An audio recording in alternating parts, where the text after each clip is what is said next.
the Intel Edison. This near microscopic dual-core Atom with a gig of RAM, 4 gigs of flash, Bluetooth, and dual-band Wi-Fi, and even more than that. It's a dual-core Atom, Intel Atom, that means x86, at 500 megahertz with a 100 megahertz 32-bit Intel Quark microcontroller. Now, you may remember the Quark from last year or the year before when Intel came out with the Arduino compatible stuff, and they're like, hey, we can do this too, 32-bit, hey, look at that. Didn't really sort of caught on, not really, sort of kinda. So it's making an appearance in this thing. For the connectivity, it uses a Broadcom 4340, which is an 802.11 ABGN, and it supports both 2.4 and 5 gigahertz, so that's dual band. It does have an external antenna connector, which is a nice touch, and then it's got one built-in antenna for both Wi-Fi and Bluetooth. The Bluetooth is 4.0. It has USB on the go and a USB to serial bridge to use for a serial console or whatever. In addition, it's also modular, so there are lots of different kinds of breakout boards you can get. The Intel Edison module itself sort of unsnaps from the expansion boards, and there's at least 3 different expansion boards that you can get that I know of, but more about that in a minute. The particular one that we're going to be taking a look at today is the smallest one that you can get for the Intel Edison. It does bring out 70 pins from the Edison that include 40 general purpose 1.8 volt I/O pins, 1 I to C, 1 SPI, IC, SP connector, 6 analog inputs, and 4 PWM outputs.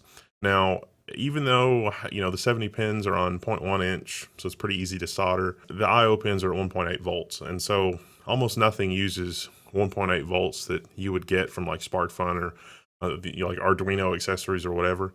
You would need a level shifter to bring the 1.8 volt TTL level to, you know, 3.3 volts or 5 volts, 0.5 volts or whatever. So it's not really super useful, but it is tiny. It is extra tiny. The other breakout boards for this are much larger. So this one is a very tiny breakout board, but it also includes a lithium polymer charge circuit and a DC 7 to 15 volt DC input on the breakout board. So those things are really handy for the particular job that I have in mind.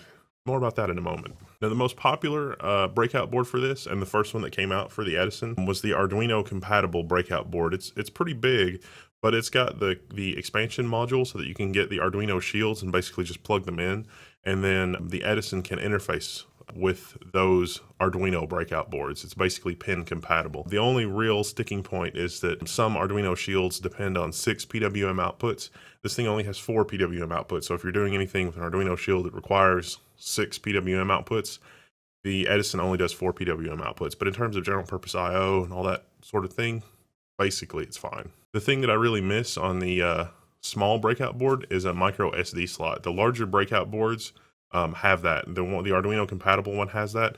There's another one called the Romeo. The Romeo for Intel Edison is a multi-purpose all-in-one development platform based on the Intel Edison and Arduino System-on-Chip. It is especially designed to be useful for robotics applications through the Romeo Intel Edison, and is compatible with the Arduino open source platform and Linux, and supports Java and C development. And the Romeo is the one that I would like to get my hands on, but I have not as yet laid hands on it. The only ones that I've found also include Edison, and I already have Edison, or it's, you know, $100. I don't want to spend that right now. Anybody wants to buy one for me? Or if Intel, if you're watching, send me some. Now, the cool thing about this is that Intel has put a lot of work into the software platform. You can really tell that the Edison has been solidly engineered by engineers that know what they're doing. If you look at the first Raspberry Pi, you can tell that a ragtag, you know, band of interns basically put it together, and it's put together with shoestrings and love. But the Edison's not like that. There's a lot of solid engineering that goes into it. I'm not knocking the Raspberry Pi. I think that the Raspberry Pi does great for what it is. And I think that the Edison is maybe a little bit over-engineered, considering that it's, you know, a hobbyist market and the kinds of things that go with the hobbyist, because the price point's just a little too high. So if a ragtag band of interns in Intel actually did come up with the Edison, we need to hire those guys, because those guys are good. Now, because we're talking x86 and something that's much more powerful than Arduino, and perhaps even more powerful in some ways than even the new Raspberry Pi 2, it sort of comes with the premium price tag. I think that Intel is looking to people that are on the Arduino platform, or perhaps on the first generation Raspberry Pi, and saying, this really doesn't have enough horsepower for me. Where can I go? Where can I trade up to? And they're looking at this and it's like, oh, well, I can get this dual core Atom, 500 megahertz. We get the Quark 100 megahertz, you know, MCU, maybe that we can do a real-time operating system with. maybe this would be a place to trade up to. And the price premium really doesn't matter too much. I think that's probably true in industrial applications. I think that's probably not true in hobbyist applications.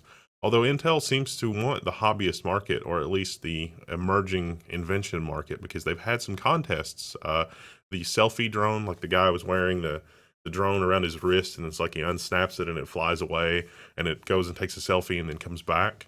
That was engineered with this platform, and so that's certainly DIY, and certainly Intel wants to do that space. But I can't help but think that it's just a little bit schizophrenic. But that's only my opinion. In terms of the software engineering, the Arduino Sketch interface, if you used an Arduino, you use the Sketch software, it makes life easy in terms of writing a program and then uploading it to your Arduino. That's basically compatible with the Edison. You can, a sketch that you have that works with your Arduino, you can compile, upload through the Sketch interface. Now, it's Intel's version of Sketch. You have to download it from Intel. You're not going to be using the Arduino Sketch with your Intel Edison, but you can go to the Intel Edison, download a version of Sketch, and basically use the programs that you're already used to using with the Edison platform. You can, of course, also use the Yocto Linux or any combination of the two.